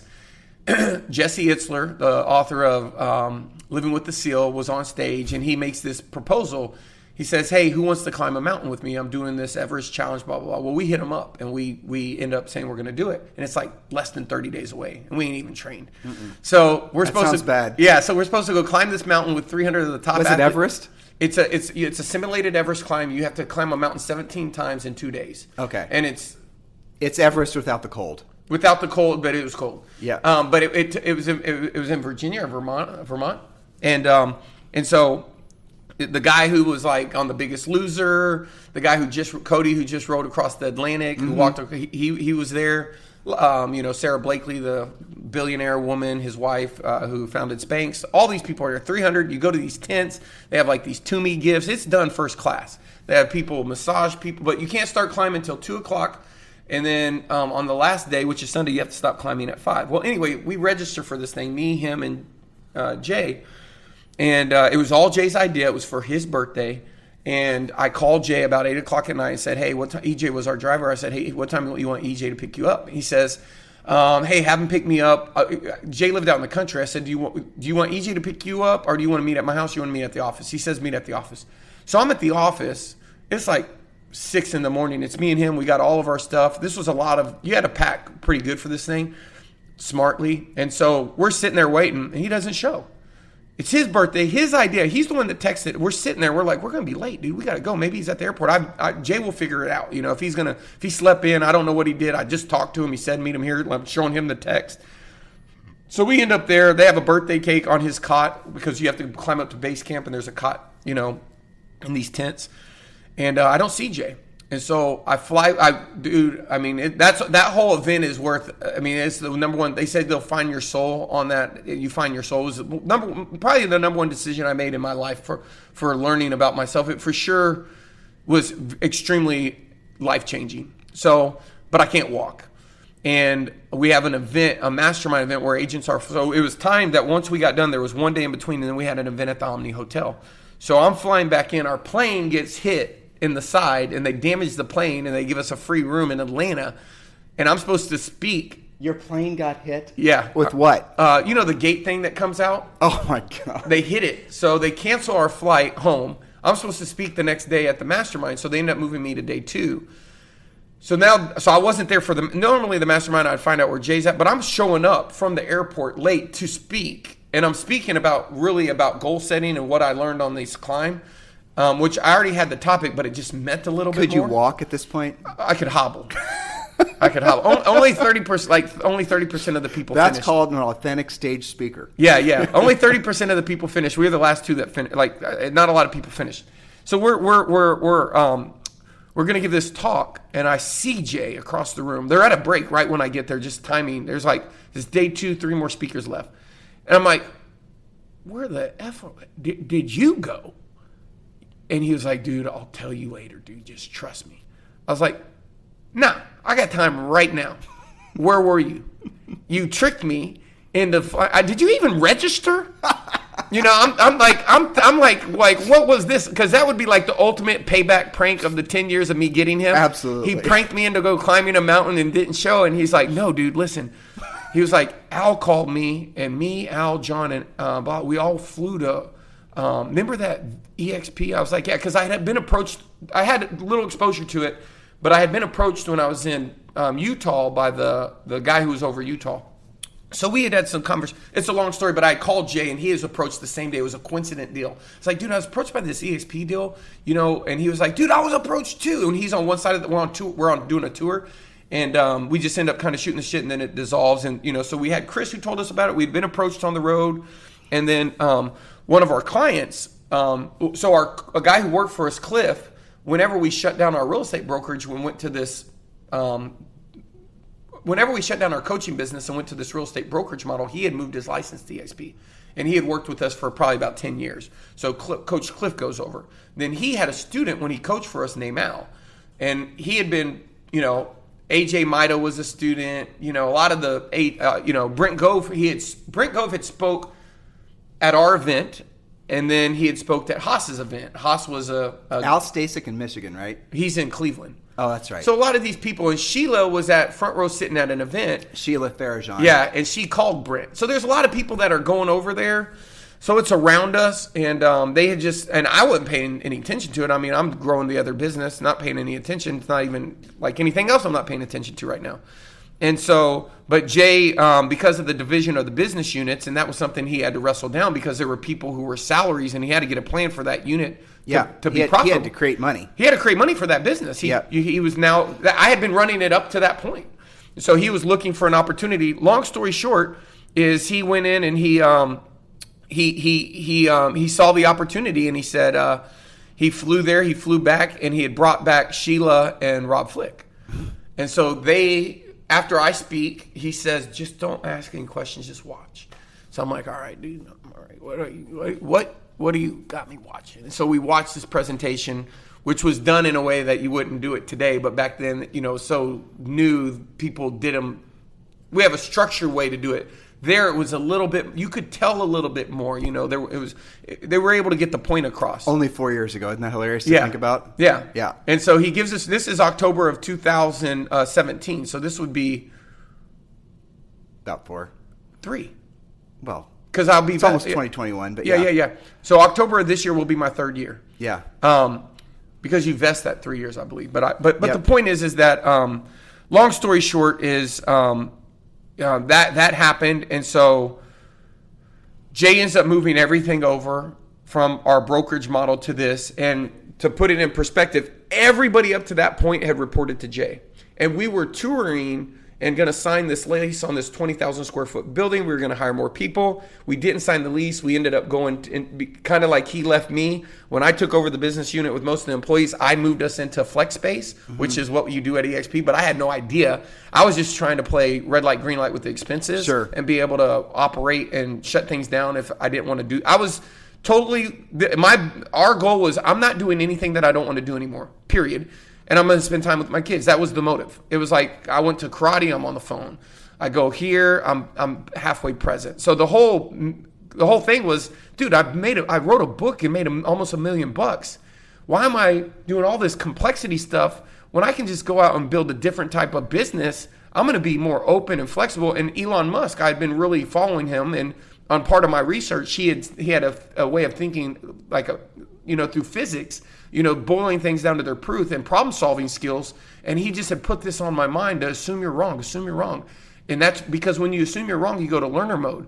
When you try to be right, that's your ego, looking for some type of confirmation. Maybe your mom wasn't nice to you when you were little, and So when you were boiling down the essence of what you liked in real estate and the businesses you were creating, you're saying that all of a sudden allowed your ego to step aside and realize what you were really passionate about doing in your businesses to begin with. You could do that in EXP with, frankly, a lot less. I didn't know EXP. I was putting this stuff into the world. This is where it gets off topic, but I mean, I was looking at Dan Sullivan, his book called The One Question. If I had to look over 3 years from now, this one decision, what things would have to be true for you to say this was a good decision? And I would have to be able to live in Puerto Rico on the beach and go when and whenever I want to, and stay at the nicest resorts and drive whatever car I wanted and do whatever the hell I want, when I want, with who I want. And I'd have to be able to do all that and have more money than I could ever spend, plus a lot of surplus coming in passively. That's what it would need to look like. And that's what we wrote down. That's not a joke. I mean, we didn't write down the Puerto Rico thing, but that's essentially, we wrote, I got the picture. We wrote it on my wall on December 2nd. So listeners, this is a good time for us to point out that quite literally we're sitting at the Ritz-Carlton in their hotel room, looking out at the ocean and looking out at the beach, looking at green parrots flying through the palm trees. So if you, there you go. So I think you did it. Yeah. Or you're doing it. Yeah. It happened. I mean, the truth is that amazing. I'll tell you, if I was telling my kids, did you know you have a third eye? You know that, right? Mm-hmm. You know what I'm talking about? Yeah. In your brain, right? Do you know that it has a retina? I don't know anything about this. Yeah, it has a retina. It has cones just like in your eye. So like when you dream, that's where the DMT is created, right? So there's we can get into some cool stuff with your third eye. But there's a lot of factual information that's, when you dream and the things, like your eyes are just interpreting the world into your brain, right? And that all your brain's making a decision, but your brain don't see, your eyes see. Your third eye sees too, right? You have to be able to see it. You have to be able to see it. Like you, I'm blind in one eye. Yeah, are you really? So yeah, so you and I are a couple pirates. There you go. Yeah, that's great. That's a great analogy. But the point is, you got to be able to see it. And for us, we could just see it. We saw it, and we knew it because of the mountain. See, in the mountain, I didn't tell you that I didn't think it was possible. After the fourth lap up the mountain, I went into the tent and I was cramping up. And in order for us to finish the mountain, which was the hardest thing I'd ever done in my life, we would have to beat our fastest pace every single lap, every single day, just to barely finish. You had to be up the mountain. When I went up with my last lap, so they made you go up faster every time? Well, if you didn't, you just mathematically. If you finished you wouldn't finish. You wouldn't finish. So you would be done. They pull you, right? And so you would hit for us, they would let's say we had done our last lap up the mountain. It's 2.5 miles. Let's say we did it in an hour and 22 minutes. They were like, well, you're going to have to do every lap next at an hour and 18 to be on pace. And so we'd be like, shit, man, we got to do this one at 118 in order for them not to pull us. So, and we just went as fast as we could. You see what I'm saying? Yep. We just went as fast as we could. And I'm cramping. And the first time, I mean, we learned salt pills. But what I learned, dude, is I just learned that, man, you just got so much potential. And that when you really think you're at your potential, you ain't even at your potential. So we're circling around about this, and this is not necessarily for a wide audience, but let's just speak to our EXP family for a second. Yeah. So as well as I do that the revenue share is going to be the ultimate, the real estate brokerage itself as EXP is the best. It's better than the best model as far as what it's offering to agents. So enter into the conversation in your brain knowing that the best of the best brokerages out there, EXP is offering whatever, the same exact stuff, if not better. You can't go and look at EXP services that they're offering to agents and say, well, XYZ company offers something 10 times better, because it doesn't exist. So then you start peeling back the layers and you look at, we talked a lot about the stock. We talked frankly about, I don't even know what the term would be.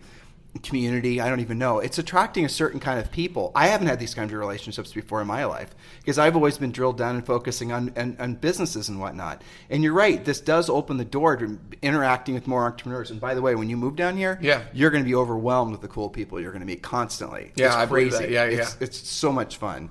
It's so much fun.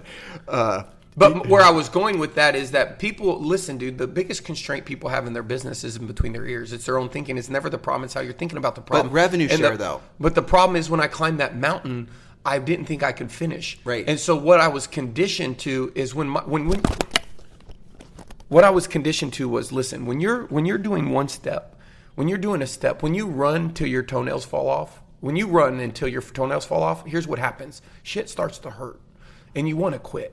And when I was in real estate, bro, there was a time that I wanted to quit. A deal fell apart, things got hard. It's hard to dream when you're trying to survive. And most of the audience that you have to any podcast, if you're servicing the real estate professional, has had a hard time or they're going to have a challenge.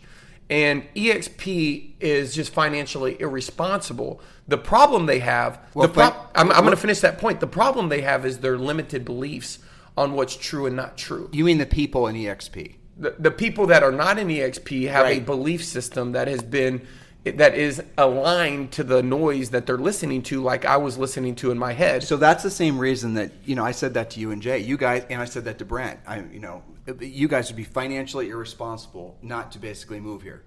You would be literally financially irresponsible. But Julie and I heard that from somebody else. Yeah. They said that to us when we were down here visiting originally. Yeah. I mean, so the truth is if you're an agent and you're a broker and you're willing to set aside your emotional attachments to your brokerage model and you're able just to take a peek in the EXP's direction, you are absolutely going to come to, well, Jay said it best. Once you see it, you can't unsee it. Mm-hmm. That's what I say about Dorado. Totally. No, Jay actually had another good one-liner for that. He said, there's only two reasons you wouldn't live here. One is because you've never been here to see it, and two, because you can't afford it. Yeah. He's good at those one-liners. Yeah. It's that Oklahoma. You're from Oklahoma too, aren't you? Yeah. So, I mean, if you don't mind, if we could just drill down a little bit. Yeah. And this is the big mystery, too, at EXP. And you have a large revenue share group, and Jay does, too, and we're getting there.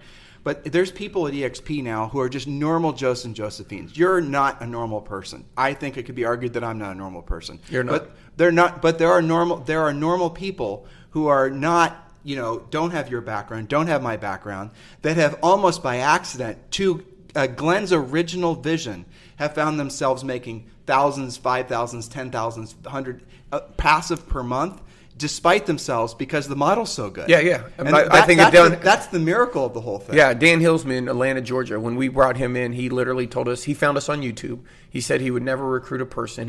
I hear that all the time. That's the first thing they say. He does 20 deals a year max. That's his. Coaches his son baseball. And he picked me up from the airport one time. Me and Woods, we were doing a deal. We went out there to do an event with. Anyway. We were doing an event with Terrell Davis, the running back. He played for Georgia. So we were doing a recruiting event. And he picks us up at the airport, and I look over. He's got a Bible on his dashboard of his car. You remember this? And he tears up and in the car. I've never met this guy. He'd been at EXP maybe a year, I don't know. And he doesn't cry, but he kind of, his eyes were red and watery. And he cry. Yeah. And he was just basically saying, you don't know how much y'all really changed my life, and that's what I take that, I'm a Jay Abraham student. He says, dude, listen, if you're in the desert, sell people water. Don't feel bad about it. If they want to buy a bigger tent or a softer pillow, tell them they need to worry about water first.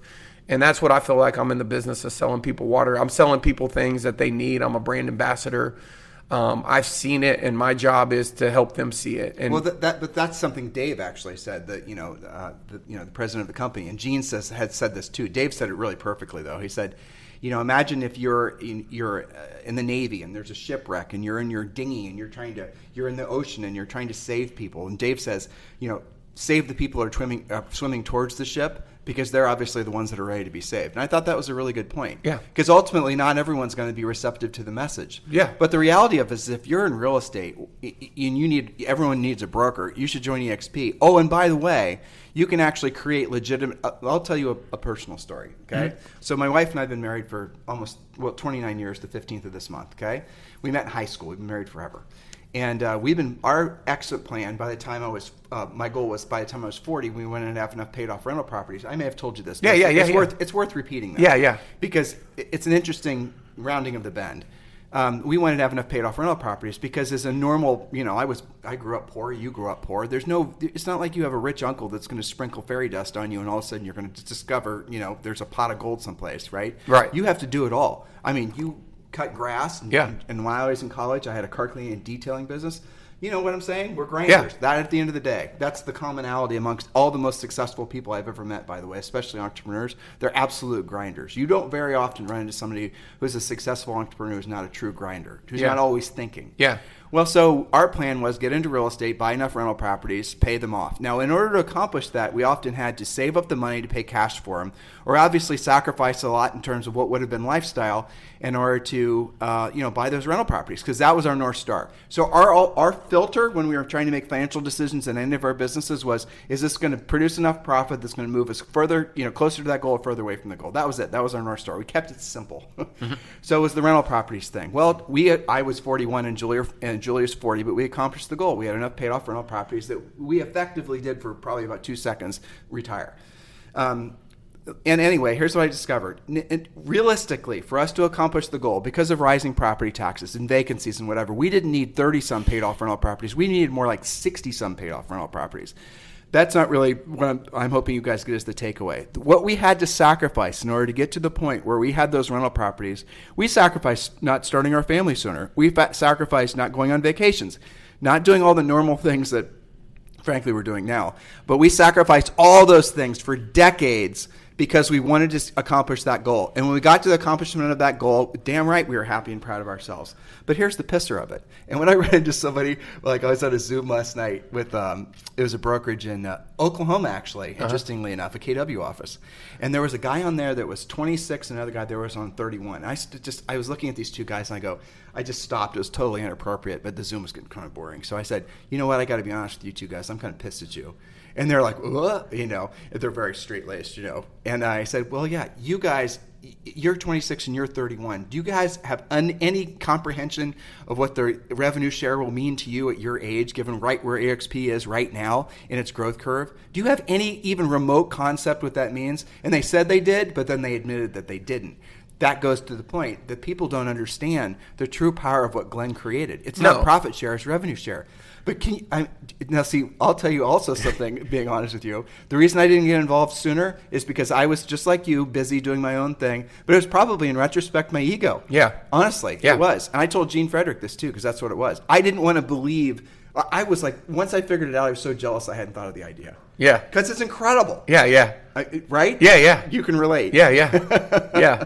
I've heard people who say, a lot of the times I don't even share the core story because it does feel like a way of it's like we were talking about the me monster, and I've seen it happen. I've seen it playing out by a pool. I've watched people say, man, I had this exact same idea, but the truth is Glenn had the idea and he executed it. He did, and he made it happen and created a lot of value in the marketplace. And I heard Elon Musk say something very, very brilliant. He came back on the Joe Rogan podcast last month. Oh yeah, yeah, and he says, and he's talking, and about, he wasn't drunk or high. Yep, and he says, how the heck have you created these, all of these companies that are worth billions? He's like, creating $1 billion company is real easy. It's just organizing people to create value. And I was just like, organizing people, building an organization, organizing people. And if you really think at the word organize.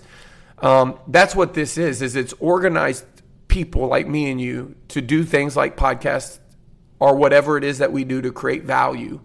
And in return, there's someone that's going to reach out to you because of this podcast. There's going to be someone that's interested in, that's the same analogy of them swimming to the boat. Right. And, I tell people I'm only looking for people that are looking for me. Right. And I don't believe you're going to ever change someone's mind. And and I'll be honest with you. I mean, I can't really move the needle anyway. I mean, I think I've had 300 or 400, almost 400 agents join my community or my group this month. I remember, dude, when I showed my wife the opportunity, and she said, "Are you sure this is?" And I remember when I was at 80 people, and I was checking it every day, and I thought, you know what I thought? I thought I was too late, because I knew people with 500 people. But isn't it funny people think that? I did, yeah, I think that's the natural human tendency is to think, not to think how to win, but to think how you're going to lose. Then you don't have to push past your egos, not wanting to actually take it seriously. Yeah. And then, once you actually understand, and really, we can get into the weeds of it, but it really doesn't matter who you sponsor and whatnot, because there's a lot of people that get an EXP that you want to have traction, and if they don't choose the right sponsor, I mean, those things are it's really important, all this stuff. But at the end of the day, it really is just getting started. I was just thinking back to when I first started talking to agents about joining our EXP group, and this was in January of 2019. And it's like I got some of these very basic questions, and I even forget receiving them now. But like, what's EXP? I would hear that.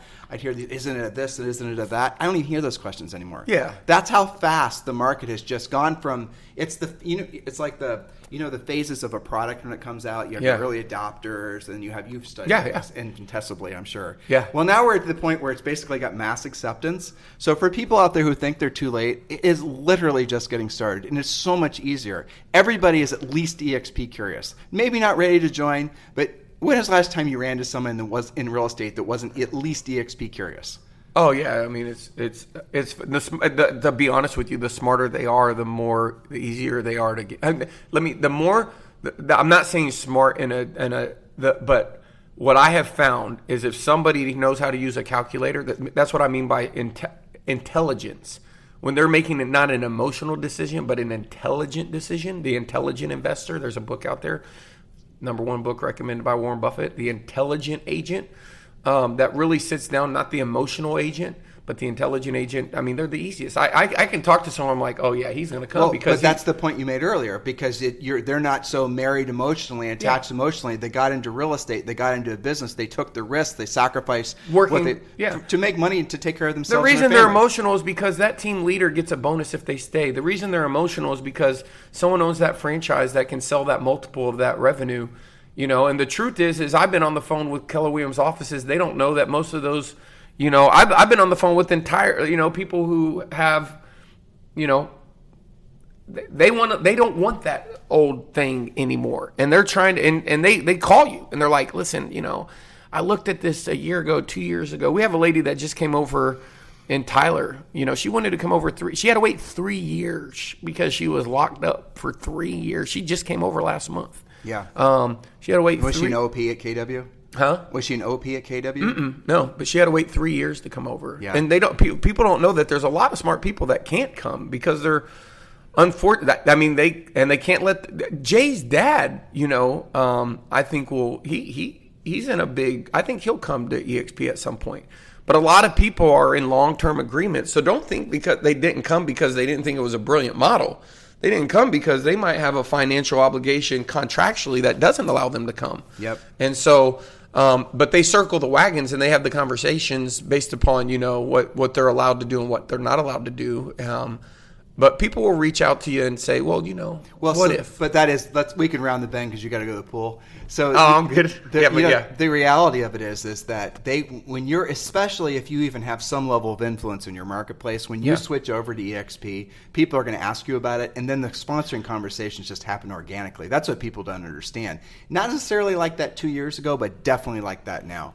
I've had normal, run-of-the-mill meat and potato 25 house, 15 house a year agents. They move over, and then they'll text you. You have these experiences constantly, I'm sure. I've got so-and-so, they want to join my team. I don't know what the heck to do. They hadn't yet gone through the sponsorship training, so they don't know exactly what to say and how to say it, so you got to kind of jump in there and help them. But that's what happens because there's so much momentum right now in the marketplace for EXP. 100%. Yeah, here's the funny thing, too. I was just thinking back to your and Jay's model originally. Between you and Jay, you guys have, 7,000 agents now in your virtual brokerage? Something like that? Yeah, Jay's within 100, probably within 50 to 4,000, and I'm probably about 3,500. Yeah, that's awesome. And 3 years. Congratulations, man. Yeah. And to be honest with you, it's the crazy thing about it, man, is that I now get compensated for helping people. The truth is, like my calls now, there's a tipping point. So at the beginning, it was me really trying to recruit and, for my own thing. One day I broke through and I realized that that's not how you do this. The way that you do this is whether you recruit anyone or not, you have to help other people. That's right. And so that's the real work. And so now Like last week was probably my biggest week in history of having to do calls for other people. I mean, Jade does them. I do them. We did over 1,000 Zooms last year, Zoom calls. But when I look into, I had a guy today when we went on that run. We stopped it short. I was like, my phone rang, and I was talking to a guy that lives in New Jersey, and him and 10 of his agents want to come over, and he had heard something and had a question and didn't know exactly how he got my phone number, but wanted to know if I'd answer it because he was going to be coming under someone in my 4th level, but he just wanted to ask me personally, And I ended up, when I got off the phone, he was at the hospital. His son was having shoulder surgery. And when I got off the phone with him, he said, "Man, thank you for giving me your time." I was sitting right there in that chair, and I looked at my phone, and I'd been on the phone with him for 49 minutes. This guy had already taken a shower, swam in the ocean. He's going to be bored off of Zork listening to us talk for the last hour. And I sat there for an hour. I sat there for an hour talking to somebody about coming over for someone in my downline that I don't really even know who it is. We can talk forever about the importance of who you choose as your sponsor. That's what matters. Yeah, that's what you do here. Right. And that's my job now. My job is honestly helping other people build their passive income. So that's just so hilarious. Think of all the nightmares and the plates you had to have spinning before, and all the intricate legal stuff and the errors and emissions insurance and the complaints and the adult daycare BS that you have to put up with. And now you just focus on what you like doing the most, which is helping people basically create and live the life of their dreams. And that's not BS. Can I make one caveat to this? And this is very important for people to understand. Is 99% of our time and I know what he's working on over there, right? I know exactly what he's doing. And 99% of our time is helping those agents sell a home. And don't ever forget that. I started as a real estate trainer and coach. I've helped some of the top agents around North America. I'm not tooting my horn, but that's what I did for a living. I just monetize that differently now. I get compensated not by helping, an agent in Silicon Valley go from 3 deals to 300 million and have him, cancel his coaching after he gets to 100 million. No, now I help people come over here and build businesses that, are businesses that work harder for them than they do for it. And I'm incentivized to always be there, whether they pay me or not. I'm really glad you said that, because that's another jab that people throw out. It is that the agents aren't productive agents, and that's absolutely not true. We have some of the top in many cities and many parts of the country.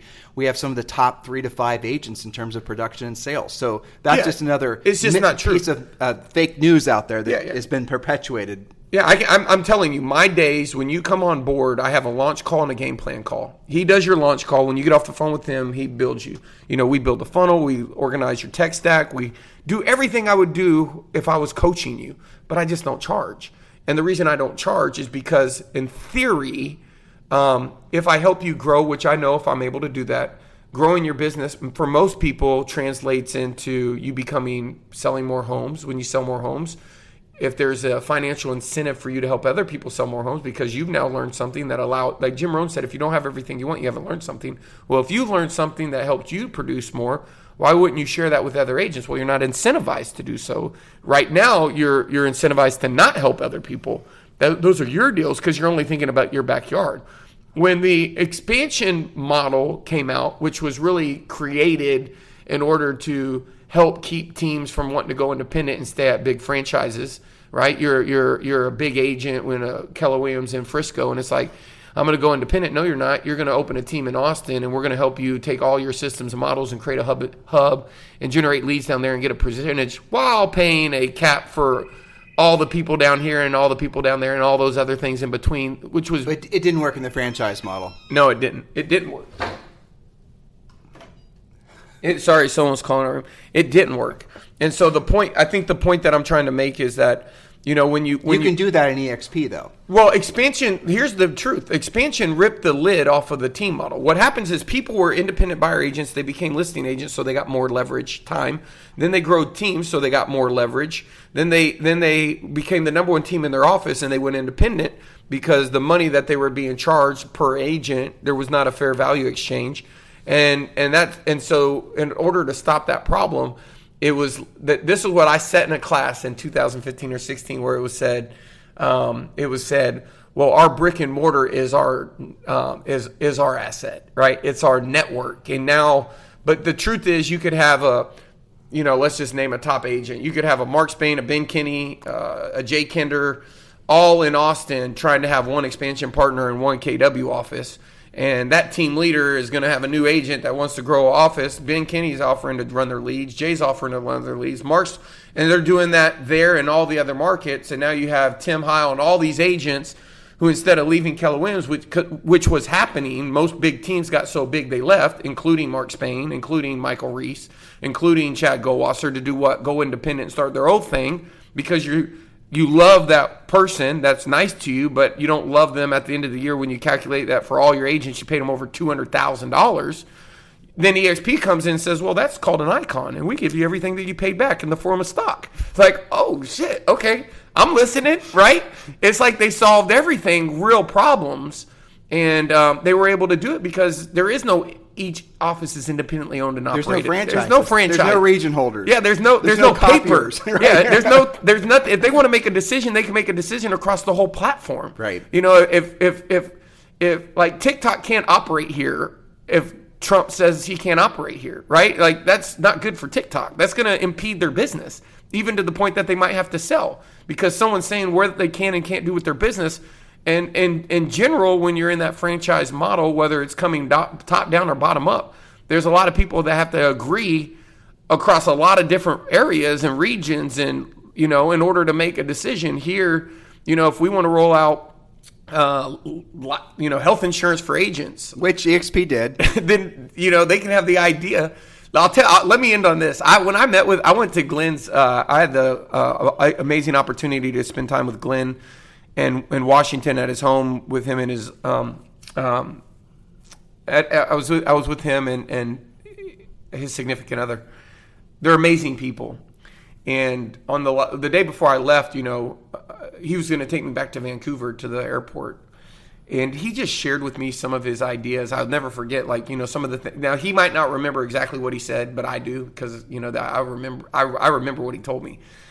And I remember telling Jay, you know, because Jay flew into Seattle, I flew in Vancouver, so Jay had to rent a car, and he drove back, and he had left early in the morning, so I had the rest of that afternoon, and then he an hour drive to Vancouver. And one of the things that Jay asked me, like, hey, you know, what did y'all do? You know, he had left before we even woke up, blah, blah, blah. I kind of told him about the conversation. And then there was another meeting that everybody flew in there. He did a little event there, and a lot of the influencers flew into Washington and went there. And he opened up, and I remember telling Jay, I said, that dude, remember all those things I told you about on the drive home when we were talking on that last day? He did everything. We had talked about a consumer, you know, facing brand and, you know, like a search portal. You know, but we were talking theory, dude, and I was like, that wasn't even like 90 days ago. And you know, he's sharing. I was going to ask you about that, but that is funny. And I knew he bought EXP owns a national IDEX search portal, and you know, one can assume that there's going to be a national, you know, EXP Zillow Realtor.com competitor. I would assume. You might have more color on that than I do. Well, there's an Inman article. He said it. He said it. Okay. He said it. Yeah, he said if you go look up. Glenn Zillow on Inman last month, an article came out when we bought it on how he said he's going after Zillow. But we were having a conversation. We had built a consumer facing site, which was downpayment.org at the time, downpayment.com, but we didn't have the search, you know, across the, he has the search now, which is a very interesting thing. There's a lot of things that I would love to do to play with that piece of technology, but it also puts you in that technology valuation conversation. That's exactly. And a good place to roll around the bend. But that is ultimately where that, you know, so right place at the right time. Yeah. You know, if this company gets valued as a tech company opposed to a real estate company, then you're seeing something happen that's, I don't know if this is without a doubt in my mind. Now, I'm 50 and you're younger than me, but I still think it's true for you. This is the last best, not the last, but the last best business opportunity being involved with EXP. Yeah, Steve Jobs says in your lifetime you have 3. He says you have enough life to do 3 great things, right? He did Pixar, he did Apple, right? He said that's kind of in his autobiography, and I've always thought that, you know, like, you know, coaching for me was a decade. You know, I spent 10 years in the coaching model. I remember I bought a little course. The lost decade. Yeah. I mean, the internet, you know, it was just, it was the internet. It was being able to, you know, I had 10 years really selling real estate, you know, being from in real estate to that. That was a great, like, thing for me. But I'm really I like helping people. And so this is your third, if you're following the jobs philosophy. I think from a third, because to be honest with you, I mean, again, when I wrote the book Digital President, I wanted to help people get free. That first chapter of that book, there's a term called the freedom number, and I didn't even know what that EXP was when we wrote that and came up with our terminology, which was the terminology was that the goal in life should be able to create passive income to exceed your bills, period. So that's the freedom number. That's your freedom number. So what was your freedom number? He can tell you exactly what his is. What's your freedom number? 469. 469. 469 people in my EXP organization. 469 people in his EXP organization, based on the unit economics of what an agent's worth, based upon what the average EXP agent transaction produces in revenue stream. Are we even allowed to talk about this? I'm pretty sure we're not. So No, we better not talk about that publicly. we're not talking about Right. it. We're just saying we did a mathematical equation of what you have to make in order to be free. It's just because EXP is publicly traded, listeners, we're not supposed to be making income claims or talking about revenue share. But with that said, EXP is going to start producing an actual evidence-based showing what other EXP agents have been able to produce in revenue share.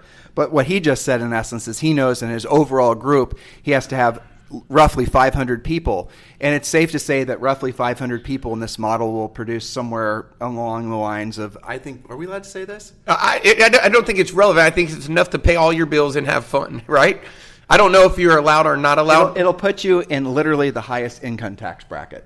That's what it'll put you, federal-wise. That's what it'll do. So you guys can do your own homework on that. Yeah, you can do your own homework. But the point is that when we wrote the book, my point is I'm not talking. I wrote it in the book. I mean, Glenn's read that book. He knows what it says. It's a freedom number. This was just once you have it, it was like we wrote down real estate. So the freedom number, in essence, is where you have enough money coming in that all your personal, financial, tax, and whatever obligations are covered. And then the money that's produced in revenue share after that, you can then do with as you please, but hopefully reinvesting it and doing things to produce further passive income from multiple sources, I would assume. Right, yeah. Yeah.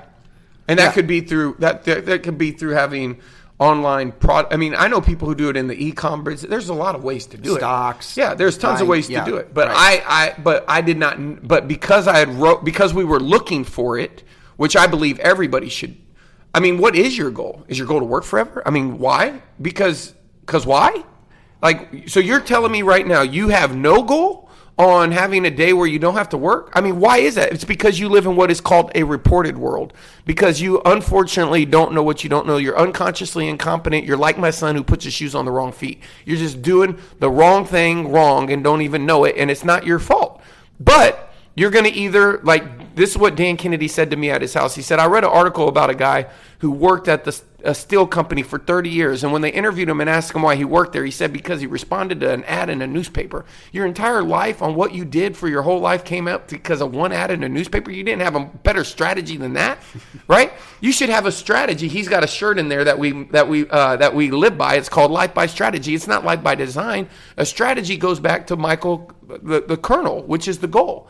The kernel of the strategy for us was, let me give you context. I'm telling you right now, we were buying miners from China and mining Bitcoin. We were mining Bitcoin, okay? There are a lot of people make a lot of money with cryptocurrency, yes or no? Well, we definitely okay. Have. Okay. We were buying miners, staying up till 2 or 3 in the morning to buy machines out of China to mine them. You know why? Because they created passive income, right? Did we still have the machines? We kept looking for a way to find it. If you don't even try, you don't even try. No, but that ultimately is the miracle, and I don't like using that word, but it is. That's the ultimate miracle that Glenn created, because you can sell real estate. You'll probably make a lot more money from the real estate you sell because your cap is less. Then you're going to be awarded stock. Then you're going to, I think it's called a SOP or something, employee, I forget what that is. It's an equity awards program. Right. And then you're also going to have revenue share. And there's other ways you can make money too. So you could actually be creating an alternative financial path, just doing what you already know and love how to do, just through following the model that Glenn's created. There is no parallels. There's nothing else out there. It's 7 income streams. Right. There's 7 income streams. So you said, I think I surmised what you just said. So everyone basically needs something to do that gives them a life purpose. Everyone needs someone to love, in essence, right? Yeah. A family, or they need to feel that they're doing this for someone other than themselves. And everyone needs something to look forward to. Yeah. I mean, it really does come down to those 3 things. Absolutely. Yeah. 100%. And so if this resonates with you guys, do yourselves a favor. If it's not for you, do it for your family. If it's not for your family, do it for your grandchildren. And look, if you get into EXP and you're really confused about to do what the revenue share, I'll be more than happy to take it for you. I will take that burden off your shoulder, and so will Mike. Yeah, there you go. But guys, seriously, don't let this get by you. Know that you are in the right place at the right time. If you've ever wondered what it feels like, this is what it freaking feels like. Yeah. I mean, it has to be, right? Absolutely. Yeah. All right, man. Hey, listen, this is going to go down as our longest podcast. Hey, that's good. I'm glad. The only bad part is I have to upload this. Oh, there you go. That's going to take. Well, I'll give you a little hack for that here in a minute. I'm going to take it. All right, man. God bless you and thank you. I appreciate you. So when you guys moving down here? The goal is to be down here. Jay's already got his place. My goal is in December. So cool. Yeah. A lot of other people are moving down. We used to say we'll see you at the top, or we'll see you from the top, and then we changed it. We'll see you at the top or from the lake. But now we're going to say we'll see you at the top or at the beach. So there's going to be a meeting that's going to happen. He told me in February. I'm going to go in January. January, yeah, the mastermind. I was in the room when you were on the phone with him. Oh, of course. Yeah. Okay. All right. I'll talk to you. Thanks, listeners. Listen to us anytime. Thank you for continuing to make this the number one listened to daily podcast for real estate agents in the nation. And for the 54 countries that have also started listening to us, I don't know what the heck you're getting from the podcast, but I certainly appreciate the attention. You guys have a fantastic day, and we'll talk to you on the show anytime. This program has been a presentation by Tim and Julie Harris, Real Estate Coaching. For more information on our real estate coaching and training programs, visit our website at timandjulieharris.com. Remember to tune in weekdays at noon for upcoming shows. And until next time, thank you for listening to Real Estate Coaching Radio with Tim and Julie Harris. This podcast is a part of the C-Suite Radio Network. For more top business podcasts, visit c-suiteradio.com.